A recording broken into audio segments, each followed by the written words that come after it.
Election 2024 के हवाले से जम्मू कश्मीर के अंदर मुख्तलिफ सियासी सरगर्मियाँ जारी है। वही हुर्रियत कॉन्फ्रेंस के करीबी रिश्तेदार भी इसमें शामिल हो रहे हैं। इस समय मेरे साथ पॉलिटिकल एनालिस्ट मोहम्मद इकबाल साहब मौजूद हैं। हम जानने की कोशिश करेंगे कि जो मौजूदा सूरत हाल है, आप जानते हैं कि बरकाती साहब के साथ साथ इंजीनियर रशीद और इसके साथ साथ अगर हम देखेंगे आगा मेहदी साहब है, उसने भी अपने बेटे को इस मैदान में लाया है, जबकि वो सीनियर मोस्ट हुर्रियत कॉन्फ्रेंस का लीडर हुआ करता था। इकबाल साहब, आप बताइए कि आप किस नज़र से इसको देख रहे हैं कि अगर हम देखेंगे इलेक्शन जो पार्लियामेंट इलेक्शन था उसमें लोगों ने ज़्यादा जो है पार्टिसिपेशन की है, लेकिन ये जो इलेक्शन है असेंबली इंतखाबात के हवाले से अगर हम बात करें, इसमें हुर्रियत कॉन्फ्रेंस के लोग और छोटे छोटे जो नौजवान हैं वो भी इसमें आ गए और हुर्रियत कॉन्फ्रेंस के बेटे जो है वो भी इसमें आ गए, और इसके साथ साथ जो जेलों में नज़रबंद है उनके करीबी रिश्तेदार में इस पॉलिटिकल स्टेज पर नज़र आ रहे हैं। जी अरशद साहब, मैं समझता हूँ कि जो जमहूरियत है ये बैटल ऑफ आइडियाज़ है। यहाँ पे ख़यालात का जंग है और अभी जो हो रहा है वो ख़यालात का जंग ही है। ख़यालात के जंग में एक पैटर्न चला पार्लियामेंट इलेक्शन को लेके मर्सी वोट ये कफवारा बारामूला कॉन्स्टिट्यूंसी से AIP के कैंडिडेट इंजीनियर रशीद के हक़ में हुआ और इंजीनियर रशीद इलेक्शन जीत गए। उस पैटर्न को शायद यहाँ पे लोग दोहराना चाहते हैं। जो मैंने पिछले बार भी कहा है कि पैटर्न को लोग दोहराना इसलिए चाहते हैं, जो रिवायती सियासतदान है उनसे लोग तंग आ गए हैं। आज ये बड़े वादे करते हैं, इलेक्शन मैनिफेस्टोस में बड़े बड़े वादे होते, लेकिन इलेक्शन मैनिफेस्टो ये इलेक्शन ख़त्म होने के बाद ये खुद भूल जाते हैं। इसलिए लोगों ने डिसाइड किया है कि हम किसी अल्टरनेट को चुनेंगे, हम किसी अल्टरनेट सियासतदान को मौका देंगे, हम किसी अल्टरनेट लीडर को मौका देंगे। लेकिन अल्टरनेट लीडर को मौका देने का मतलब हरगिज़ ये नहीं है कि यहाँ पे every Tom Dick and Hari will file election form और लोग उसको वोट देंगे। मैं बिल्कुल समझता हूँ कि यहाँ पे सिंपैथी है लोगों की। अफजल गुरु साहब का जो बरादर है वो इलेक्शन में हिस्सा ले रहे हैं, खुश आइंद बात है, मैं समझता हूँ खुश आइंद बात है। लेकिन अगर अफजल गुरु साहब के भाई एजाज गुरु ये चाहता है कि अफजल गुरु के नाम पे उसे वोट मिले, तो मैं समझता हूँ कि जमहूरियत की इससे बड़ी तजलील कोई नहीं होगी और उन कुर्बानियों की तजलील कोई नहीं होगी। मैं आपको यहाँ पे ये कहता चलूँ, 30,000 से ज़्यादा बीवाए हैं यहाँ पे, 1 लाख से ज़्यादा यतीम बच्चे हैं। फिर तो हमारे पास लीडरों की फौज है। हमें हर घर से एक एक MLA निकलना चाहिए।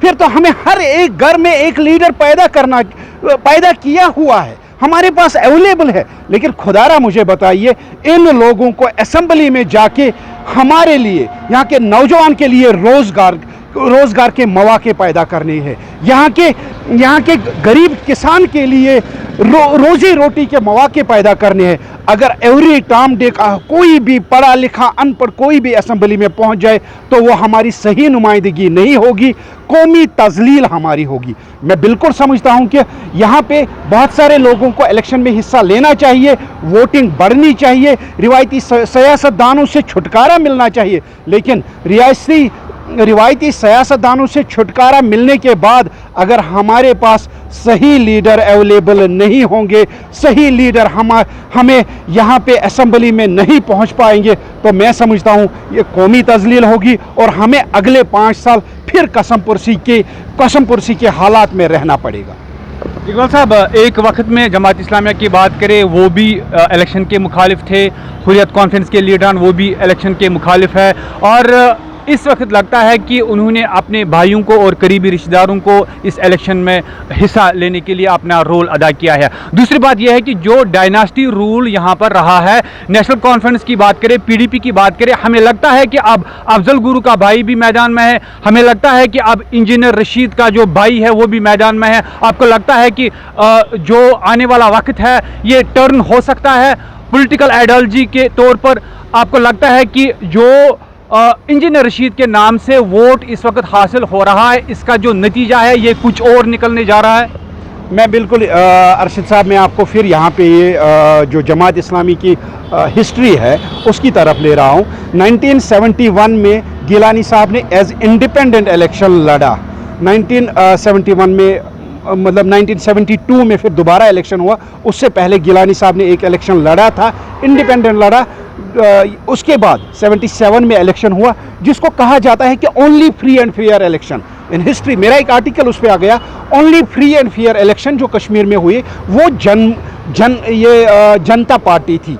दिल्ली में उस वक्त जनता पार्टी के मुरारजी देसाई साहब ने ओस्ट किया, उनके जो नेतृत्व में जो वहाँ पे पार्टी बनी हुई है, उन्होंने कांग्रेस को खदेड़ा हुआ था। फिर 77 के इलेक्शन में उन्होंने यहाँ पे मीरवाइज साहब के साथ, गिलानी साहब के साथ, या ये अब्दुल गनी लोन साहब, इस तरह के बहुत सारे जो लीडर उनके थे, उनके साथ इलेक्शन यहाँ पे लड़ा था। लेकिन तब भी नेशनल कॉन्फ्रेंस ने सबसे ज़्यादा सीटें ली थी। Sheikh Abdullah was the popular leader. हाँ, गिलानी साहब ने जनता पार्टी के साथ इलेक्शन लड़के ये सोपोर सीट तो जीत ली। गनी लोन साहब ने कुपवारा जीत लिया। यहाँ डाउनटाउन में कुछ ज़्यादा इम्पैक्ट नहीं हुआ। फिर जब ऐसा भी कहा जाता है, फिर जब मौलवी साहब से पूछा गया, मौलवी फारूक साहब से, उसने कहा ये दिल्ली की पार्टी थी, दिल्ली की तरफ ही चली गई, हमें इसका कोई फ़ायदा नहीं मिला। आज के डेट में आप ये बातें खुद सुन रहे हो कि मैक्सिमम लोग जो इनमें है वो प्रॉक्सीज है, ABC। मैं किसी का नाम नहीं लूँगा कौन किसका प्रॉक्सीज है, लेकिन ये जमहूरियत की खूबसूरती है। लोग आ रहे हैं, इलेक्शन लड़ रहे हैं। कल जो फतवा दे रहे थे, कल जिन्होंने इलेक्शन लड़ने वालों को गोलियां तक बरसाई, कल जो इलेक्शन लड़ रहे थे या वोट डाल रहे थे उनको उन पे गोलियां बरसाई, या बहुत सारे, आपको पता होगा कि एक बड़ा हिस्सा मुसलमानों का, कश्मीरी मुसलमानों का जम्मू में माइग्रेंट हुआ 1996 के इलेक्शन के बाद। नेशनल कॉन्फ्रेंस के बहुत सारे लीडरों को मारा गया, कुलगाम में CPIM के बहुत सारे वर्करों को मारा गया, या दूसरी पार्टियां भी इस अताब के शिकार रही। अब अगर वो पार्टियां आज इलेक्शन में हिस्सा ले रहे, मैं समझता हूं जमहूरियत का दामन बहुत वसी है। लेकिन मैं यहाँ पे ये भी कहूँगा कि लोग इतने भूले नहीं हैं। लोगों ने वो हालात अभी तक नहीं भूला है। लोग वो जख्म अभी मदलल नहीं हुए, वो जख्म अभी नहीं भरे हैं जो इन लोगों ने हमें दिए हैं। इलेक्शन न होने के नाम पे, इलेक्शन वोट डालने के नाम पे जो इन लोगों ने हमें जख्म दिए है, वो यहाँ के लोग अभी नहीं भूले हैं। इसलिए आप 8 तारीख का इंतज़ार कीजिए। 8 तारीख को आप देख लोगे कि कौन कितना पानी में था, किसको कितने वोट मिले। हाँ, मैं समझता हूँ इलेक्शन में ज़्यादा लोग आ जाए, गुड, ये जो ट्रेंड है बहुत अच्छा है। लेकिन मर्सी वोट, भीख मांग के वोट लिया जाए, मैं उसके साथ बिल्कुल नहीं हूँ। और दूसरा, अगर यहाँ के लोग भीख मांग के वोट देंगे तो मैं समझता हूँ ये कौम अभी सियासी तौर बालिंग नहीं हुआ है। इकबाल साहब, आप मुझे बताइए कि मिलिटेंसी के दौरान जो है तकरीबन 1 लाख के करीब नौजवान शहीद हुए हैं। आप मुझे बताइए कि बुरहान वानी, जाकिर मूसा और मनान को बनाने के लिए किसका रोल था, और उस जो माजी का वक्त रहा है उसको आप किस नज़र से देख रहे हो? देखिए, अगर आप अगर हम थोड़ा सा पीछा चले, मैंने पिछले बार भी आपके ही वसादत से आपके ही चैनल पे कहा था कि 1987 में एक सियासी वारदात हुई, एक सियासी गपलाबाजी हुई। उस सियासी वारदात ने क्या किया यहाँ पे, उस सियासी वारदात के वजह से जिनको जमहूरियत पे भरोसा था, वो भरोसा उठ के उन्होंने बंदूक उठाया। मैं ये समझता हूँ कि सबसे पहले उन लोगों को फांसी पे चढ़ाओ जिन्होंने 1987 में पोल रिगिंग करके यहाँ पे जीतने वाले कैंडिडेटों को हरा के 30 साल हमारे ज़ाया किए। मैं जनरल अपील करता हूँ, खुदा के वास्ते आज लोगों को याद रखना चाहिए 87 में क्या हुआ था। 87 की इस पॉलिटिकल पोल रिगिंग के वजह से यहाँ के लोग जहन्नम तक पहुंच गए, यहाँ के लोगों की ज़िंदगी अजीरन बन गई। यहाँ के हमने कर्फ्यू, हड़ताल, पलटगन, ये PSA वगैरह, ये सारी चीज़ें तभी सुने ना जब 87 में एक हादसा हुआ।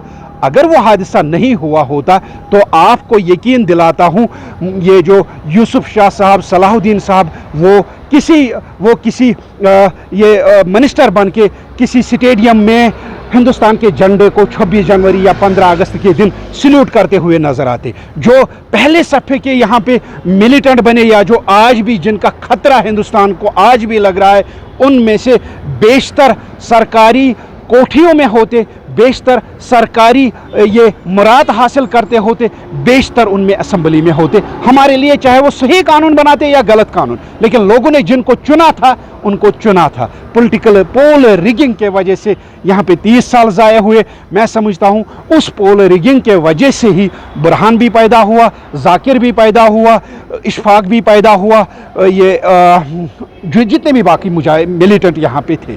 ठीक है, अगर ये 30,000 बीवाओं का हमें किसी से हिसाब लेना है तो मैं समझता हूँ नेशनल कॉन्फ्रेंस से लेना पड़ेगा और कांग्रेस से लेना पड़ेगा। मैं समझता हूँ अगर 1 लाख यतीम बच्चों का हिसाब लेना है तो नेशनल कॉन्फ्रेंस जिम्मेदार है, कांग्रेस जिम्मेदार है। उसके बाद जो हुआ वो उसी कड़ी का सिलसिला था, 1987 की कड़ी का वो बाकी सिलसिला था। आपने खालिक मेड डीसी भी, ये खालिक मेड एमएलए भी यहाँ पे देखे होंगे, आपने 77 का ये फ्री एंड फेयर इलेक्शन भी हमने देखा है। लेकिन आज के इलेक्शन पे जितनी उम्मीदें यहाँ के लोगों को है, मैं समझता हूँ गवर्नमेंट ऑफ इंडिया को होश के नाखून लेने चाहिए, किसी को फेवर किए बगैर यहाँ पे इलेक्शन कराए। इकबाल साहब, आप मुझे बताइए कि यहाँ पर जो मिलिटेंसी के दौरान बड़े जो रिलीजियस लीडरान थे वो भी मारे गए। मौलाना शौकत की बात करें, बताइए कि मिलिटेंसी के दौरान बहुत सारे जो मजहबी लीडरान हैं उनको मारा गया। मौलाना फारूक साहब की बात करें, मौलाना शौकत साहब की बात करें, या डॉक्टर की बात करें, डॉक्टर जलाल या काजी निसार साहब, आपको लगता है कि उस वक्त जो है मिलिटेंटों का बराह रास्त उसमें हाथ था और आज वही लोग मैदान में लोगों से वोट मांगने के लिए जाते हैं? देखिए, मैंने ये आज से 2-3 साल पहले जब ये फारूक साहब का जब वो बरसी थी तो बरसी पे इनका एक पोस्टर आया था। मैंने फेसबुक पे उस दिन लिखा था, मीरवाइज साहब मेरी दरख्वास्त है, आप भी जानते हो मैं भी जानता हूँ आपके वालिद को किसने मारा। सजाद लोहन मेरी दरख्वास्त है, आपको भी पता है मुझे भी पता है आपके वालिद को किसने मारा। अनंतनाग से जो ये अपने काजी निसार के बेटे को पता है किसने मारा है, काजी निसार को बोलते भी हैं, किसने शहीद किया है। तो फिर अगर जिन लोगों ने शहीद किया है उनका नाम लेके उनको शेम देके कम से कम तो बदनाम तो कर सकते थे ना। लेकिन यहाँ पे जो सियासी मसलहत की जो मसलहत की जो जिप लगी है हमारी होंठों पे, उस मसलहत की जिप ने हमारा जो ये दर्द है ना इसको और बढ़ावा दिया, हमारे जो ये दुख है ना इन दुखों को और बढ़ा दिया। अगर मेरे वालिद को किसी ने कत्ल किया और मैं शर्माऊँ कातिल का नाम लेने से, तो मुझसे ज़्यादा बेगैरत औलाद हो ही नहीं सकता है। मैं इनसे डायरेक्टली कहता हूं, भाई साहब अपने ये दफ्तर बंद कर लीजिए, सीधे और साफ तौर पे वोट का लिहाज किए बगैर सीधे साफ तौर पे बताइए आपके वालिद को किसने मारा। आपको याद होगा बड़ी न्यूज़ बनी थी जब सजाद लोन साहब ने गिलानी साहब को अपने घर से बाहर धकेला था, जब वो तैज़ियत पे आ गए थे और ये कहा था कि आपने मेरे वालिद को मारा। आज इसकी ज़बान बंद क्यों है? क्या गिलानी साहब जमात इस्लामी का लीडर नहीं था? क्या गिलानी साहब जमात इस्लामी को रिप्रेजेंट नहीं कर रहा था? अब अगर गिलानी साहब को अपने घर से निकालने के बाद भी सजाद लोन साहब कहेगा कि जमात इस्लामी की एक ऑर्गेनाइजेशन है, जमात इस्लामी की ऑर्गेनाइजेशन ने बहुत दुख सहे। अरे भाई साहब, हमें पता है इनके बहुत सारे लीडर, इनके बहुत सारे वर्कर जेलों में हैं जमात इस्लामी के, मुझे भी पता है। लेकिन आप खुदारा अपने ज़मीर को हाजिर व नाजिर जानकर क्या सजाद लोन साहब ने गिलानी साहब पे ये इल्ज़ाम नहीं लगाया था कि उसने ये सजाद लोन के वालिद को नहीं मारा है? आज इनकी ज़बान क्यों बदल जाती है? वोट के लिहाज को लेके ये ज़मीन तलवे चाटने पे क्यों आ जाते हैं? हमें लीडरशिप चाहिए जो सफ़ेद को सफ़ेद और काले को काला कहे, जो झूठ को झूठ और सच को सच कहे। उम्मीद है इस इलेक्शन के बाद अच्छे लोग सामने आ जाएंगे, अच्छे लीडर आ जाएंगे जिनमें कम से कम इतना कुव्वत हो कि वो हर उस कातिल का नाम ले जिन्होंने उनके घर में, उनके हमसाये में, उनके पड़ोसी में कहीं ना कहीं पे किसी न किसी को कत्ल का बाइस बना या कत्ल किया है। डायनास्टी रूल के बाद नेशनल कॉन्फ्रेंस या पीडीपी के हवाले से बात करें या फिर हम इंजीनियर रशीद के हवाले से बात करें, अब उनका भाई जो है वो भी अब इलेक्शन में हिस्सा लेने जा रहा है। अब ये डायनास्टी रूल पीडीपी या एनसी या कांग्रेस के हवाले से उतना महदूद नहीं रहा है, बल्कि अब हुर्रियत कॉन्फ्रेंस के बेटे जो है वो भी इलेक्शन लड़ने के लिए तैयार है। और इसके साथ साथ अगर हम बात करें अब इंजीनियर रशीद का भाई जो है वो भी इलेक्शन में हिस्सा लेने जा रहा है, और इसके साथ साथ अगर बात करें अफजल गुरु का भाई एजाज अहमद गुरु जो है वो सोपोर से इलेक्शन लड़ने के लिए तैयारियां कर रहा है। इतना ही नहीं, जो आगा मेहदी साहब है हुर्रियत कॉन्फ्रेंस का बहुत बड़ा लीडर, और उसने अपने बेटे मुंतज़िर साहब को मैदान में लाया है। महमूद खान के साथ अरशद मीर, कश्मीर हेडलाइन, श्रीनगर।